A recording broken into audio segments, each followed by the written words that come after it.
Now we're continuing in our look at things to come, and today we're going to be starting into Revelation chapter 13. Those of you who have read ahead know this chapter is just beastly to interpret. Okay, a couple people got it. Now you know who read ahead, right? That was the whole thing. Okay. But actually, when people think of the book of Revelation, or they start talking about it, the beast, the Antichrist system, and all of the, everything under his control, this is actually the chapter a lot of times they're thinking of. And we didn't get to this part until we get to chapter 13, halfway through the Great Tribulation, but we're here. And so for us to really understand Revelation chapter 13, I'm going to tell you, we have to understand some other Bible passages, particularly, I believe, Daniel chapter 7. The two, I think, are completely linked. And I suggest maybe a couple basic ideas of what's been going on throughout history, throughout human history, and that we see in the Bible. And so to get the whole big picture, we really do have to kind of grasp the basics of biblical history, human history. And since we only have 40 minutes, I figure we start in Genesis and try to make it back to Revelation. Is that fair? I mean, okay, let's see if we can do that in 40 minutes.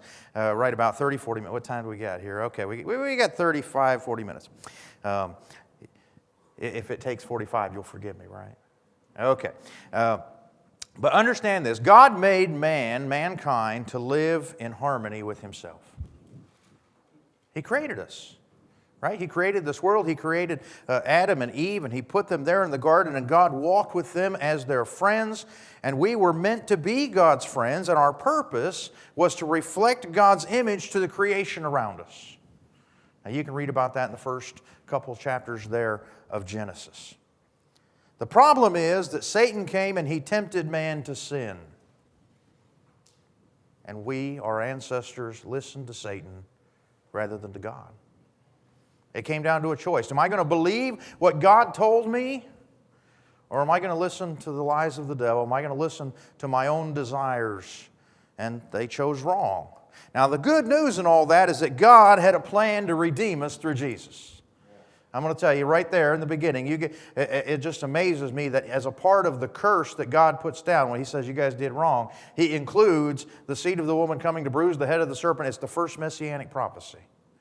Right there, even in judgment, he is administering his grace. And he had a plan. Even before it all happened, he knew Jesus would come and he would save us. But we also need to understand, not only has God had a plan throughout all history, but since the very beginning of our history, Satan's been trying to set up his kingdom on earth. He's been trying to get man to worship him. He's been trying to get mankind to join his rebellion against God. That's been Satan's agenda from the beginning. And God commanded us, mankind, to spread over the earth. We're going to jump ahead to Genesis 9 here in just a second. He commanded us to spread over the earth, but understand, Satan wanted to keep us together so he could control and corrupt us collectively. God planned for there to be nations.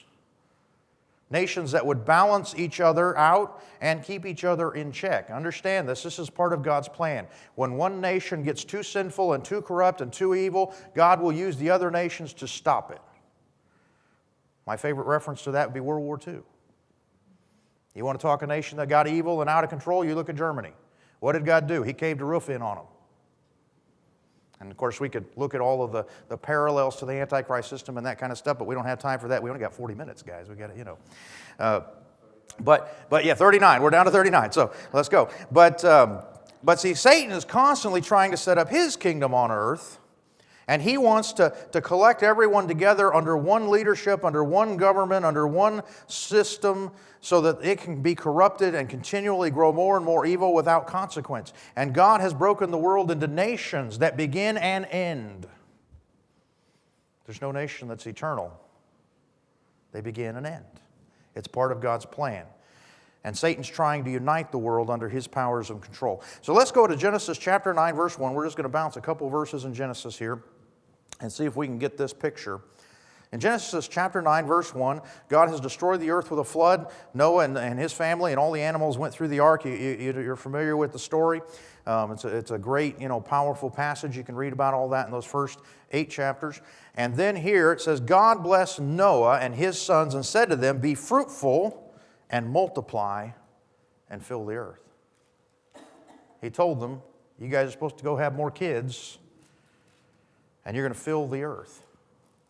He continues on, drop down to verse 7. He continues on, it says, but you, this is God speaking to Noah and his family, but you be fruitful and multiply, spread out over the earth and multiply on it. God's command to Noah and his sons and their wives was, you are supposed to spread out over the earth. That was God's command. He said it twice in this passage. His plan was for mankind to spread out over the earth, forming all the different nations. And understand this, whenever the world tries to have a unified or centralized world government, they are opposing God. They are opposing God's plan for this world. They are opposing what God will do until the time of the Antichrist. But listen to what happened. This is just Genesis 11. Just a little bit ahead there in Genesis. Genesis 11, not very long after Noah, says the whole earth had the same language and vocabulary. Wouldn't that be nice? I mean, wouldn't that just make life easy? You know, okay, we won't go there. It says in verse 2, as people migrated from the east, they found the valley in the land of Shinar and settled there. And they said to each other, come, let us make oven-fired bricks. And they used brick for stone and asphalt for mortar. And they said, come, let us build ourselves a city and a tower with its top in the sky. Let us make a name for ourselves. Otherwise, we will be scattered throughout the earth. What did God say to do? Scattered throughout the earth. What do they say we're going to do? We're going to make one central place so we will not obey God. So we will all stay here collectively under one roof, one governance. By the way, this is where you get the Tower of Babel. The purpose behind the Tower of Babel was to fight God's plan. Was mankind fighting God's plan? Let's continue on. Verse 5 says, then the Lord came down to look over the city and the tower the humans were building. Now, I just love that. They're building this tower up into the heavens. And God says, well, we better go all the way down there to see that. It just tickles me, just the humor of it. God has a sense of humor. Verse 6 says, the Lord said, if they've begun to do this as one people and all having the same language, then nothing they plan will do will be impossible for them. Come, let us go down there and confuse their language, that they will not understand one another's speech. So from there the Lord scattered them throughout the earth, and they stopped building the city. Guess who had his way? God did. He told them, y'all are going to scatter over the whole earth. They said, no, we're not. We're going to build the city. And God said, oh, yes, you are. I'll give you some motivation. You can all speak different languages. Verse 9, therefore it is called Babylon. For there the Lord confused the language of the whole earth. Kind of related to the word Babel. Babel, you're babbling. Couldn't understand what they were saying. And from there the Lord scattered them throughout the earth. This was the world's first attempt at a one-world government. Mankind, and I believe we could say the demonic powers controlling them, wanted a unified one-world government to operate under Satan's rule to unite man against God. It's what Satan's always working for. And God wanted mankind to spread over the earth, forming every tribe, every nation, every culture. I'm going to tell you something. There's a lot of talk about superiority of this nation or culture or whatever, and I'm not going to get political on you, but I am going to say this. Every nation out there was created by God. Every people, every culture, every language, and God values everyone. He values everyone. He created them with purpose. Now, Paul explains this. We're going to jump ahead to Acts. That's how we're going to get through in 40 minutes, guys. We're going to jump, really go fast here. Acts chapter 17, the Apostle Paul explains this in his sermon in Athens. He says this. He says, from one man, this is Acts 17, verse 26, from one man he has made every nationality to live over the whole earth. By the way, racism is an oxymoron. There's only one race, the human race. That's it. It's all from one man, one woman, Adam and Eve, and then you can go back to Noah and his wife. From one man, he has made every nationality to live over the whole earth and has determined their appointed times. Who decides when nations start and end? God. And boundaries where they live. Who decides the borders? God. Okay. Verse 27, he did this so that they might seek God. And perhaps they might reach out and find him, though he's not far from each one of us. God created the nations. He planned the nations. He appointed them. Why? So that each of them would search for Him. He knew that if all of the peoples of the earth united under one, they would be against Him under Satan. But if He could separate us and keep us divided, we might, some of us, search for Him. And that was God's plan from the very beginning. And understand this, Christ Jesus has redeemed not just the Jews, but also all of the nations. When you hear the word Gentiles, that's what it means. It's nations. It's the nations of the world. Every people from every tribe of every nation, every family on earth. The day is coming when they will worship before the throne of God. That's going to be an exciting day. Nobody's going to be left out. God's going to bring people from every nation. Now, we're going to jump back to Daniel for just a second here. You'll probably recall Nebuchadnezzar's dream in Daniel chapter 2, the dream of the giant statue with the head of gold, the chest of silver, the waist of bronze, and the legs of iron, and then the feet were iron mixed with clay. And Daniel's interpretation of that would be that there would be 4 kingdoms which would rule the world, 4 great kings, and 4 great kingdoms, which would be Babylon, Persia, Greece, and Rome. And at the end of that, the kingdom of God, which would not be built by human hands, would come and destroy and replace all the others. You might also note, and this will come up more interesting next week, Nebuchadnezzar's response to his dream. God showed him a dream. There's a statue with a head of gold, a chest of silver, a waist of bronze, and a feet of iron, and so forth. And then what does he build? He builds a statue of gold. A statue like him. It's all about who? Him. It's all about Him. So, and He requires everyone to come worship it. That's in Daniel chapter 3 if you want to read that. And He wants everyone to worship that. Now when we get to Daniel chapter 7, a little bit later on, Daniel refers back to that and has another vision that explains more detail. And this is Daniel chapter 7, which is imperative we understand if we're going to understand Revelation 13. Daniel chapter 7, beginning in verse 1. It says, in the first year of King Belshazzar of Babylon, Daniel had a dream with visions in his mind while he was lying in his bed. And he wrote down the dream, and here is the summary of his account. Daniel said, in my vision at night I was watching, and suddenly the 4 winds of heaven stirred up the great sea, and 4 huge beasts came up from the sea, each different from the other. Now note, in Daniel's vision, these beasts, or these nations, have we just seen another vision of with Daniel with 4 nations? 4 great. Okay, keep that in your mind. These nations are great kings that ruled over them, rose out of the sea. That's going to be important in just a moment. Verse 4 says, the first was like a lion, but it had an eagle's wings, and it continued watching until the wings were I continued watching until the wings were torn off, and it was lifted up from the ground and set on its feet like a man, and given a human mind. We know this actually would have been Babylon. Let's continue on. Verse 5. Suddenly another beast appeared, the second one that looked like a bear. And it raised up on one side with 3 ribs in its mouth and its teeth. And it was told, get up, gorge yourself on flesh. And we know this would have been the kingdom of Persia, which destroyed Babylon. Verse 6.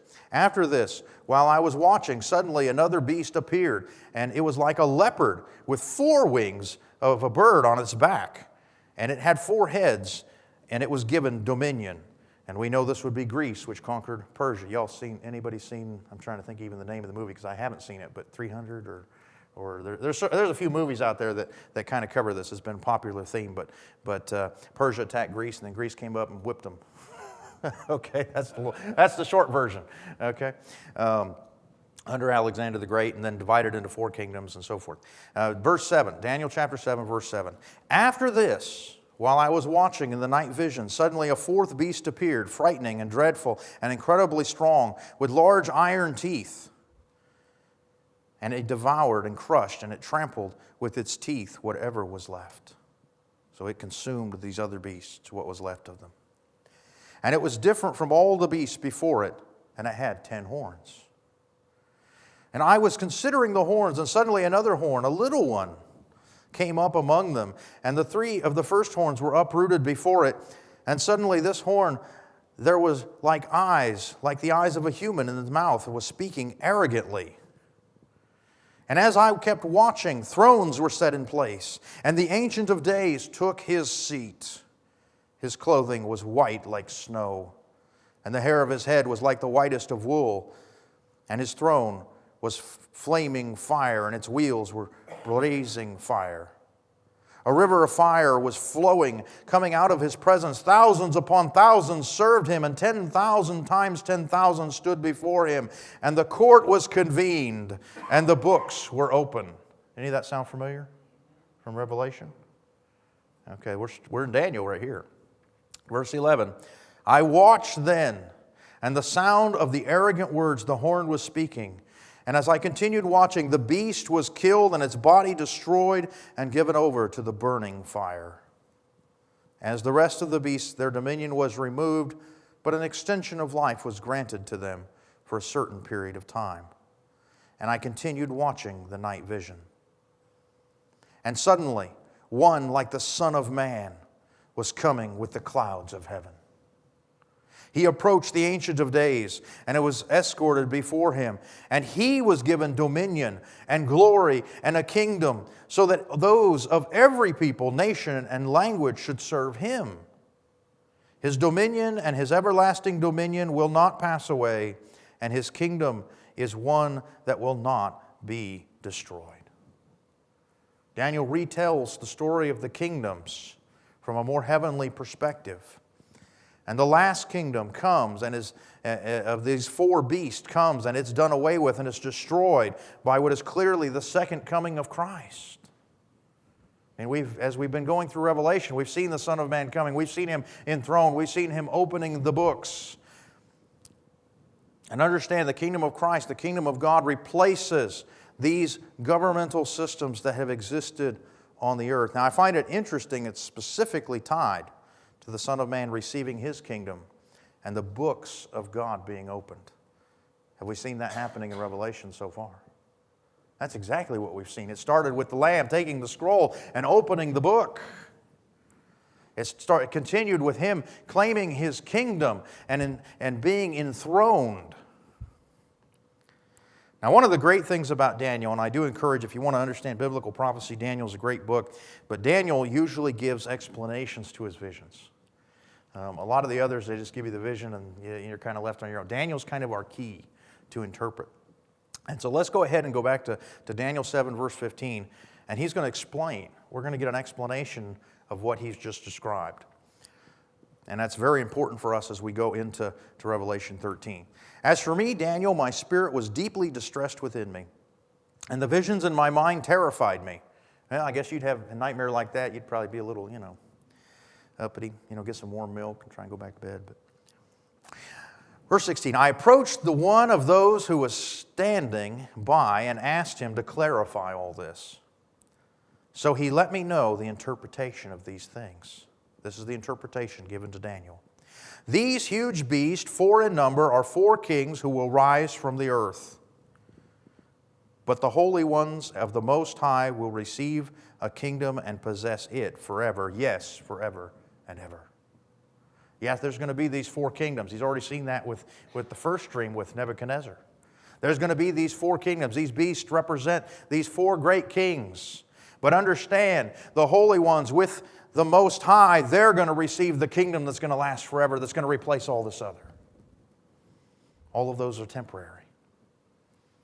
Verse 19, then I wanted to be clear about the 4th beast. It's the one that was really bizarre. I don't know, I thought the 4-headed leopard sounded bizarre, but hey, Daniel thought the 4th one was the worst. And it was the one different from all the others, extremely terrifying, with iron teeth and bronze claws, devouring and crushing and trampling with its feet whatever was left.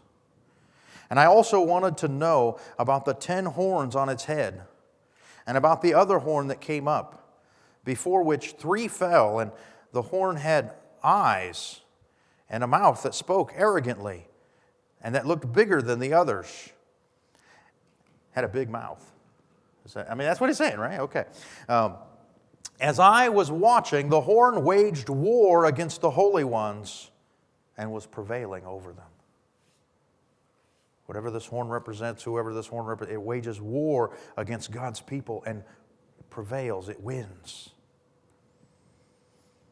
Until is a good word. Until the Ancient of Days arrived, And a judgment was given in favor of the holy ones of the Most High, for a time had come, and the holy ones took possession of the kingdom.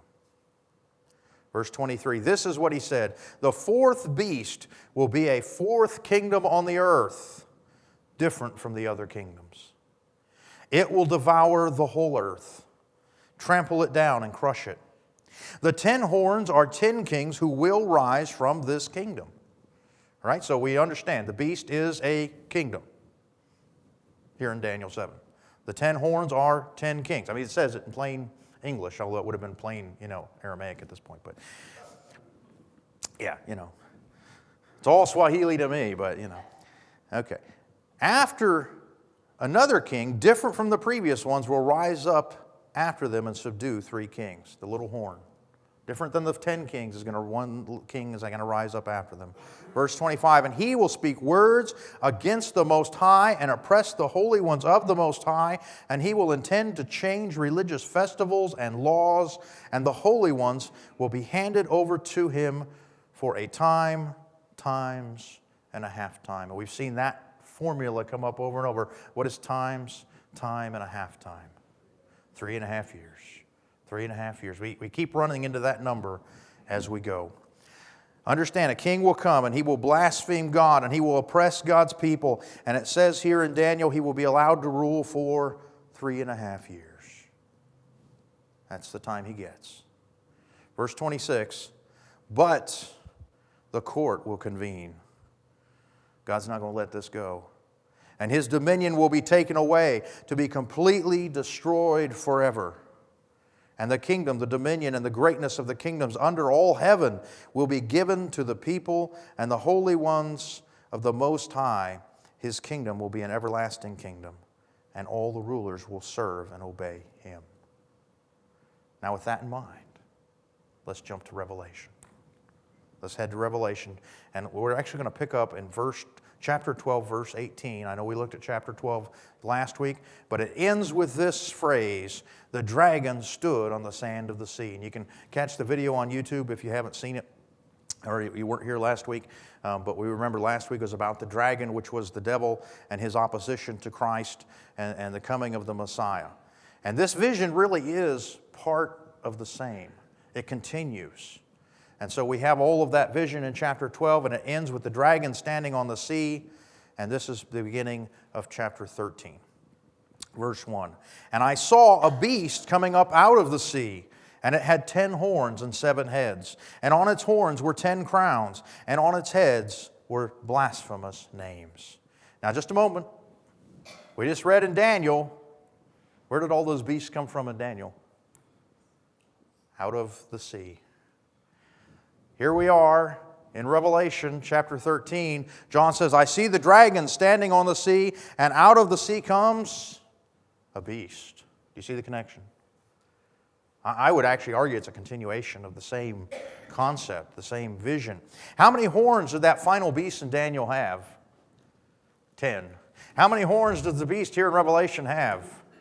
10. Actually, if you look at the chapter before, Satan, the dragon, is described with 7 heads and 10 horns. In chapter 12, the chapter we just finished last week. So in Revelation chapter 12, Satan has 7 heads and 10 horns. In Revelation chapter 13, this beast comes up with 7 heads and 10 horns. Any parallel there? Let's continue. Verse 2 of Revelation chapter 13. And the beast I saw was like a leopard, and its feet were like a bear's, and its mouth was like a lion's mouth. And the dragon gave the beast its power, his throne, and his great authority. The beast in Daniel, he saw a beast that was like a lion, a beast that was like a bear, and a beast that was like a leopard. This beast that John describes is like all three. It's like all three. And so there does seem to be a connection to that. This monstrosity made out of all these other kingdoms put together. And it's very pointed. The dragon, who in chapter 12 we are told very pointedly is Satan, the dragon gave the beast his power, his throne, and his great authority. And so what we have here is this kingdom rising. This kingdom rising like these other kingdoms that Daniel had described. But this one is different. It is a kingdom that has its authority, its power, its dominion from Satan himself.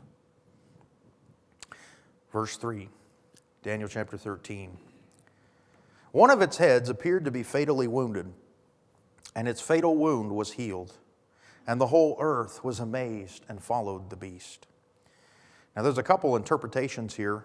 The primary one that you'll run into, anybody here seen the Left Behind movies at all? Okay.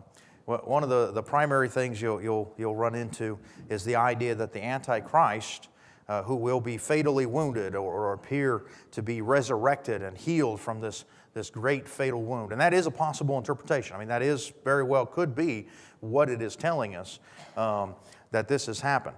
It's also possible, and it's connecting it to the fourth beast in Daniel, which was dead but now lives. A beast that was fatally wounded and has been resurrected. A revised Roman Empire concept. I won't tell you either can't be true. Both could be true. What I do know is this: whatever's going to happen, the world will be amazed at the beast's great power, at seeming to come back to life, at seeming to do what is impossible. Now think about this. What would happen if some ancient nation from the earth came back and took over? Would that be kind of an amazing thought? Rome revived and suddenly just, marched in and took over. Or to the flip side, if we watch some great ruler of the world assassinated, I mean, everything's on live TV these days.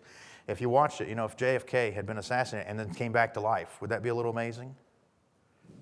Okay, imagine that happening in the future. Okay, either way, I can see where the world would just be astounded and amazed. And that is what's being described. That Satan's power is going to be at work, and it's going to fool everyone, and they're going to be amazed at the power of the beast. Verse 4 of chapter 13.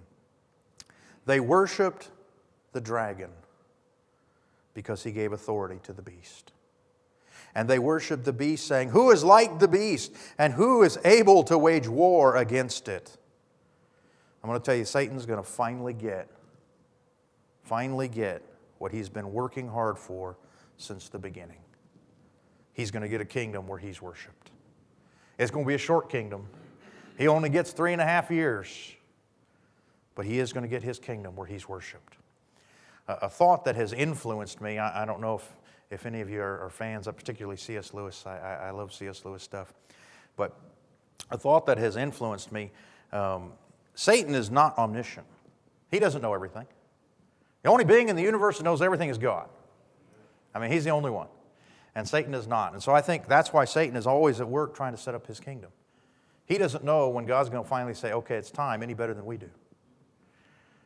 He's constantly at work. And I think we see that in history, his continual attempts to set up his kingdom. But when we get to Revelation chapter 12, he loses the war in the heavens. He's cast down to the earth, and it says he knows his time is short. He knows this is it. And so he's going to unleash everything at that moment. But he does finally get, for a short time, for a season, what he's always wanted. Verse 5 of Revelation 13, the beast was given a mouth to utter boasts and blasphemies. And it was allowed to exercise authority for 42 months. How long is 42 months? Get out your calculator. No, 3.5 years. Yes, we got the same concept going, 3.5 years. And it began to speak blasphemies against God, to blaspheme his name and his dwelling and those who dwell in heaven. And it was permitted to wage war against the saints and to conquer them. It was also given authority over every tribe, people, and language and nation. So here is the beast in Revelation. It is given authority for 42 months, 3.5 years. That's time, times, and a half time.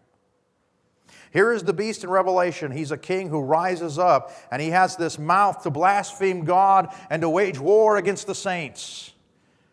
Have we seen this before?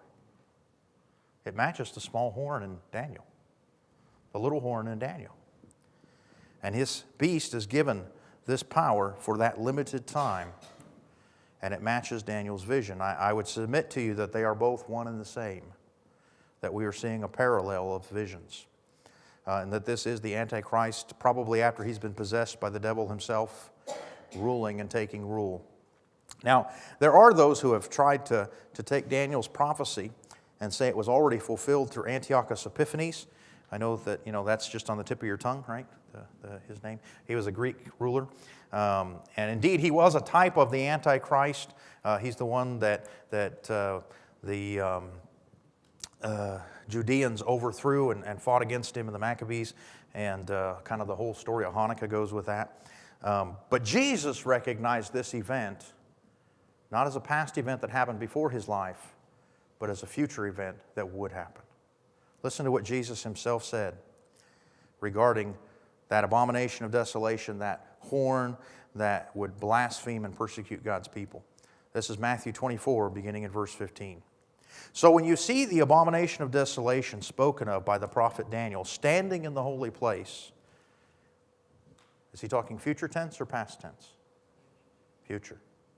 When you see it happen, and actually it's interesting, Matthew puts in here, let the reader understand, because this is difficult in their interpretation. Like, wait a minute, that already happened. And Jesus is saying, no, it's going to happen. Verse 16, then those in Judea must flee to the mountains, and the man on the housetop must not come down to get his things out of his house, and a man in the field must not go back to get his coat. Woe to the pregnant woman and the nursing mother in those days.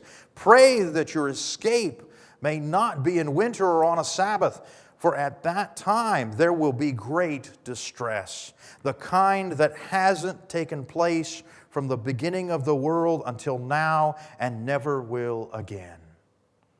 He's talking about the Great Tribulation. Verse 22, unless those days were cut short, no one would be saved. But those days will be cut short because of the elect. Jesus said, you know what, this is coming up. This will happen. This horn, this person will blaspheme God, and the abomination of desolation, that's still a future event. What Daniel told you is a future event. And now John is defining it further. And the day is coming, and it'll be when the Great Tribulation occurs. But understand, that's going to be cut short because Jesus is coming. Because Jesus is coming. He's going to come and save the elect. And that is a future thing. Now here's what will happen. This is verse 8. Let's go back to Revelation 13. I'm pushing my 40 minutes here. All those who live in the earth, speaking of the beast, all those who live in the earth will worship it. Everyone whose name is not written from the foundation of the world in the book of life of the Lamb who was slaughtered. See, the world, understand, is going to be divided into two camps. There really is only two sides. There are those who worship Satan, and there are those who worship God. At the end of the day, everybody's going to be on one side or the other. They're going to be for God or against Him. They're going to be with God or against Him. And this world will be turned over for a short time to Satan. I really see it as God saying at this point, He said, all right, you guys want it? You got it. You fought for it for years. Here it is. And Satan will rule over the people here, all who have not been written in the Lamb's book of life. And that's where we get to the meat of today. Is your name written in that book? Is your name written in the Lamb's book of life? Because I want to tell you, at the end of the day, that's what matters. Now, I find some of the prophecy stuff interesting. I find some of the history stuff interesting. It's wonderful. We should know God's Word. But I'm going to tell you, if your name's not written in the Lamb's book of life, knowing this won't help you. But if your name is written in the Lamb's book of life, you got nothing to worry about. That's the bottom line. That's what we're facing. Are you one of God's children? Or are you a child of the devil? You say, that's harsh. Well, you know, that is what Jesus called people who opposed Him. There's no middle ground. There's no in between. At the end of the day, there's only one thing that matters, and that's, have we come to the Lamb? Have we been washed in His blood? Has He made us clean? Is our name written in His book? And I'm going to tell you, everything else that we think is so important, everything in this world that we've built, everything we accomplish, it's all going to be done away with. All the artwork of man, you know what? It's going to burn. All the money and power and buildings and structures, it's going to burn. Every army on earth, it will be destroyed. And that someday every knee will bow and every tongue will confess that Jesus is Lord. That's going to be the end. That's the end of all of this. What's important is, are we ready for the world to come? Is our name written in His book? Have we been washed in the blood? Have we been purchased by Christ? John ends this, and we're only going to get 2 more verses in today. We'll have to come back and do the rest of that. I actually planned it that way because there's a second beast, and it's just even more beastly, but we'll get there. But verse 9, Revelation chapter 13, verse 9, if anyone has ears to hear, let him listen. I find it interesting. That's usually when you get to something important, that's when you get this statement. Are you listening? Are you listening to what God's Word has to say? Verse 10, if anyone is to be taken captive, into captivity he goes. If anyone is to be killed with a sword he will be killed. This calls for the endurance and faithfulness from the saints. There's 2 things I think we can learn in response into this passage. And the first one is to place our faith in Jesus. I'm going to tell you, bank on it. Stake your life on it. Stake your eternity. And it just amazes me. How many of us believe in Jesus? We've staked our immortal soul on Him. How many of us are willing to stake the next 24 hours on Him? Oh, see, that's harder, isn't it? That's crazy. I mean, I'm willing to trust God for eternity, but Jesus, my bills need paid next week. I mean, think about it. He's in control. I'm going to tell you, your life, place your faith in Jesus. Stake your life on it. Become one of God's children. Believe in Him. Have your name written in the Lamb's book of life. Be washed in the blood. You won't be sorry by putting your faith in Jesus. And I think we see that here in this passage. It's the dividing. It's the watershed. The difference in eternity. But the second thing we can learn here is that we must patiently trust God's plan for you. Think how harsh these words are, and it is a harsh statement. If anyone is to be taken captive, into captivity he goes. Has God planned slavery for you? Other than April 15th. Okay, a couple people got it. Has God planned slavery for you? If He has, I'm going to tell you, that's His plan. Has God planned for you to die as a martyr and to be killed by the sword? You're not going to change it if that's His plan. Are you ready to get on board with God's plan, no matter what the cost? No matter what the pain? See, this calls for the endurance and the faithfulness of the saints. That even in slavery, even in death, even in everything that the world can throw at us, we say, we believe in Jesus. My trust is in Him. My future is in Him. And even if I go into the grave here, as 2,000 years of Christians have, right? We've all been waiting for Jesus to come back. Even if I go into that grave here, my trust is in Him that He's going to bring me back out. Because I've staked everything on Jesus. That is the endurance and the patience of the saints. That's why no matter what the world throws at us, we still follow Jesus. And we see that here in the worst of times with the Antichrist, even when Satan's in control of the world, but we still follow Jesus, knowing His time's limited, God's kingdom's eternal. That's the call of the saints. And I hope for each of us we would make the decision that that's where we want to be. Let's pray.